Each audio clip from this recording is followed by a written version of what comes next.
আমি এখন যাইতেছি দুবাই থেকে শারজা। শারজা একটা হসপিটাল থেকে আমি ব্লাড স্যাম্পল কালেক্ট করব।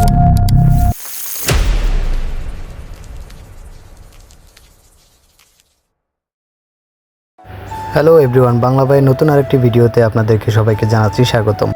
আশা করি সবাই ভালো আছেন, আলহামদুলিল্লাহ আপনাদের দোয়ায় আমিও ভালো আছি।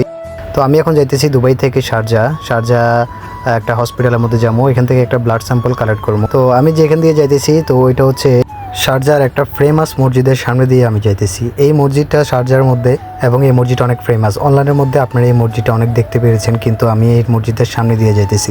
আল্লাহ তাআলার কত সুন্দর একটি ঘর। এই ঘরটা দুবাইয়ের মধ্যে আপনি কিছু কিছু জিনিস পান আর না পান, আপনি সুন্দর সুন্দর মসজিদ দেখতে পাবেন দুবাইয়ের। পর মসজিদের সামনে দিয়ে আমি চলে আসি হসপিটালের সামনে। তো এখানে আমি আজকে বাইক রাইড করে নেই। বাইক রাইড করছে আমার একজন ভাইয়ে, যে এখান থেকে 1 তারিখ থেকে সে এখানে কাজ করবে। এখানে যে কাজটা ছেড়ে দিয়েছি কারণ আমার ভিসার অনেকটা সমস্যা হয়ে গেছে। তো তারপরে বাইরে গাড়িটা পার্কিং করে আমি চলে আসি লিফটের সামনে। লিফটের সামনে এসে কিছুক্ষণ সময় অপেক্ষা করতে না করতে আমার লিফটটা ওপেন হয়ে যায়। তারপর আমি ভিতরে চলে যাই। ভিতরে গিয়ে আমি কিছুক্ষণ সময় অপেক্ষা করি। এই যে সারাদিন হেলমেটটা মাথায় রাখতে রাখতে আমার চুলগুলো এত পরিমাণ ব্যাকা হয়ে গেছে যে আমি গেছে মাসে আমি আমার চুলের মধ্যে ক্রিম দিয়েছি সোজা হওয়ার জন্য। ক্রিম পর্যন্ত ফেল হয়ে গেছে আমার চুলের কাছে। তো তারপরে চলে আসি আমি ফার্স্ট ফ্লোরে এসে আমি যেখান থেকে ব্লাড স্যাম্পলটি কালেক্ট করার দরকার আমি ওইখানে চলে যাই।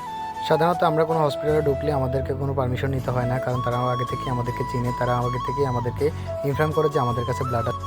যখন তারা আমাদেরকে ইনফর্ম করে তখন আমরা ওই হসপিটালে চলে আসি, ব্লাডগুলো নিয়ে নিই। এই ব্লাডগুলো যদি আপনি গরম কোনো জায়গার মধ্যে রাখেন তাহলে এগুলো শক্ত হয়ে যায়। তো এগুলো রাখার জন্য ফ্রিজের মধ্যে রাখা লাগে এবং নির্দিষ্ট একটা তাপমাত্রার ভিতরে এগুলো রাখার লাগে। তারপরে ভিতরে ঢোকার সময় আমার কাঁধের মধ্যে যে ব্যাগটা দেখছেন, এই ব্যাগের চারপাশে আইস দেওয়া আছে। যদি ঠান্ডার মধ্যে না রাখা হয় তাহলে ভিতরে আইসগুলো নষ্ট হয়ে যায়। তারপরে আমি স্যাম্পলটাকে উঠিয়ে আমি চলে আসতেছি বাহির। কিন্তু আজকে দুবাইতে প্রচুর পরিমাণ গরম থাকা সত্ত্বে আমার অনেক পানি পিপাসা লাগে। তো যেই কারণে আমি চলে আসলাম এখান থেকে বাইরে এসে আমি এখানে একটা পানির কল আছে, ওইখান থেকে আমি পানি নিতেছি। তো তারপর আমি পানির গ্লাসটা হাতে নিয়ে আমি লিফটে চলে আসি। লিফটে চলে এসে এখানে কিছুক্ষণ সময় অপেক্ষা করি। তারপরে লিফট ওপেন হয়ে যায়, আমি লিফটের ভিতরে চলে যাই।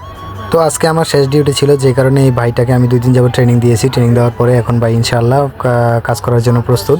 তারপর ভাইকে জিজ্ঞেস করলাম যে কাজের মধ্যে কোনো সমস্যা আছে কিনা, আপনি করতে পারবেন কিনা। ভয়ভীতি টেনশন কোনো কিছু না নিয়ে আপনি সোজা রিল্যাক্স আপনি কাজ করতে পারেন। কাজটা এত বেশি ঝামেলাও নাই, কিছু না। যদি আপনি আপনার মতো করে গুছিয়ে নিতে পারেন তাহলে এর থেকে সহজ কাজ আর আপনার কাছে কিছুই হবে না।